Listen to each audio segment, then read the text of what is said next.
Not only is all your affliction momentary, not only is all your affliction light in comparison to eternity and the glory there, but all of it is totally meaningful.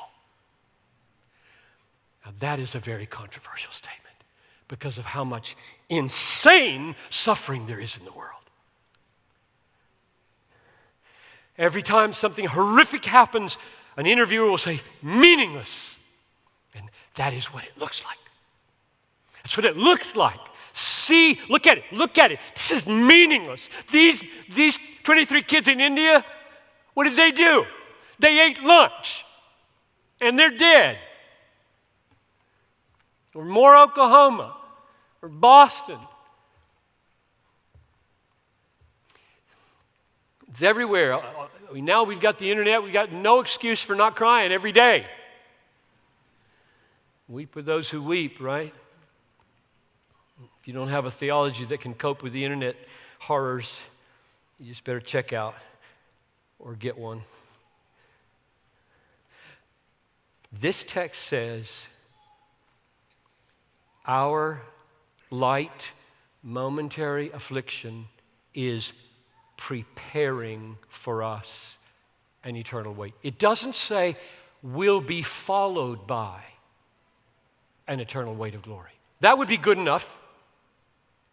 That would be good enough. That's not what it says. Kat ergozomai. Forgive the Greek. I just love it. Got to dump it out every now and then. You don't need to know that. The word means produce, prepare, cause to bring about. I'll venture this.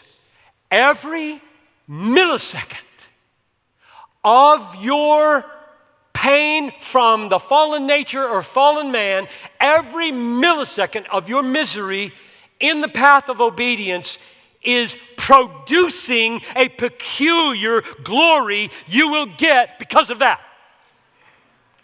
That's a very controversial statement, and I believe it.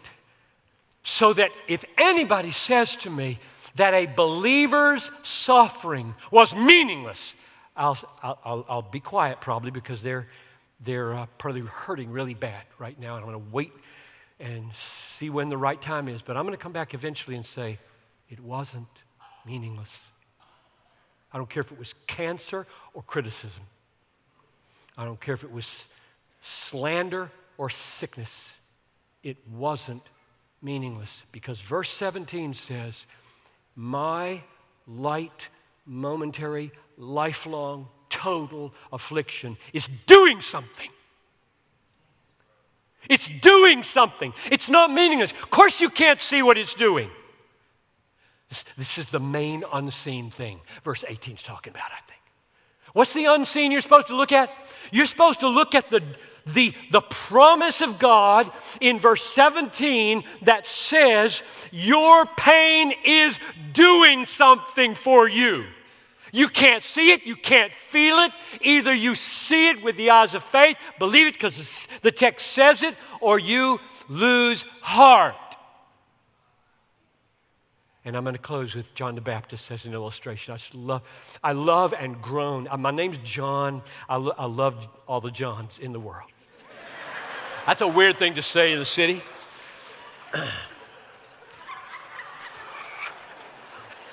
If I were good enough, I would. But I love John the Baptist, and I love his story, and I weep over the way it ended. So let me just take 3 minutes and tell you the way it ended, and we'll stop. He's in prison, and you know why he's in prison. Jesus said, there is no man born of woman greater than John the Baptist. Jesus said that. He's in prison. You know why he's in prison? Because he looked the king right in the face and said, you can't have her. She is Philip's wife. You're an adulterer. Well, that's a very dangerous thing to say to a king who has absolute authority over anybody to do anything he wants. So he puts him in jail. He's scared of him, so he hasn't killed him. But there he sits, and now it's Herod's birthday. And he gives a party for himself. Throws in a little bonus, a little sexual bonus for his guests. Has his stepdaughter dance. Really, really pleasing dance. Turns everybody on. They're all loving it. And when she's done, he knows she's pleased the guests, so to reward her, he says, I'll give you whatever you want, up to half my kingdom. She goes to her mom, Herodias, who hates John the Baptist, and says, what should I ask for? And her mom says, ask for the head of John the Baptist on a platter. Okay. She walks back in. Everybody's listening. What's she going to ask for? I want right now the head of John the Baptist on a platter. Silence in the room. King can't take it back. Okay. He whispers to his attendant, get it. John's sitting there in the cell, wondering how the kingdom is going to come. And the door opens, and two guys are standing there, one of them with a sword. It's just a moment of silence, doesn't know what's going on. And the one with the sword says, come over here and kneel down, and if you struggle, we'll bind you. And John says, what happened? What's going on?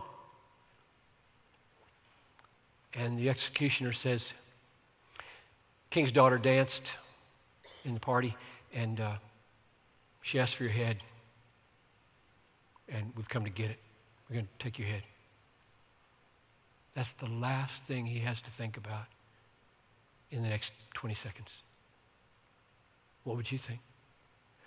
Everything in me says, God, what can be more meaningless than a party where a girl dances, asks for the greatest man on the planet's head, and within 2 verses of the Bible, he's dead? God!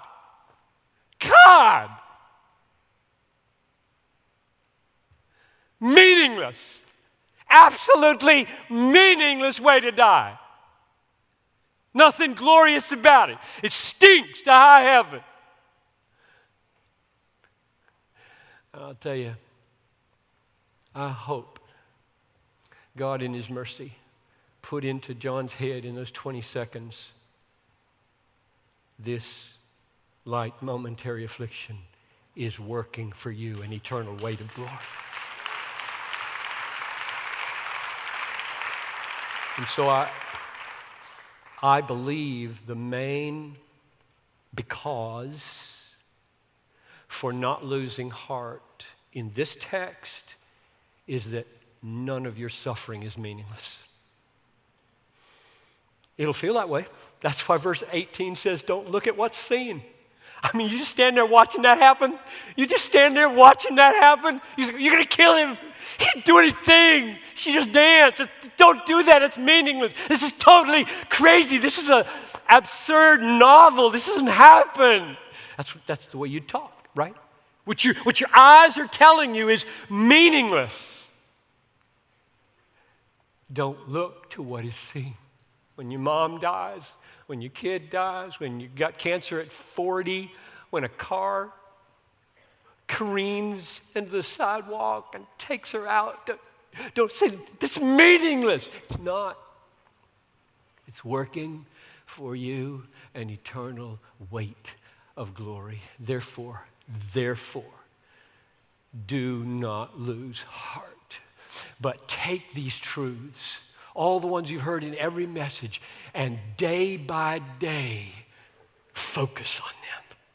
Preach them to yourself every morning. Get alone with God and preach his word into your mind until your heart sings with confidence that you are new and cared for.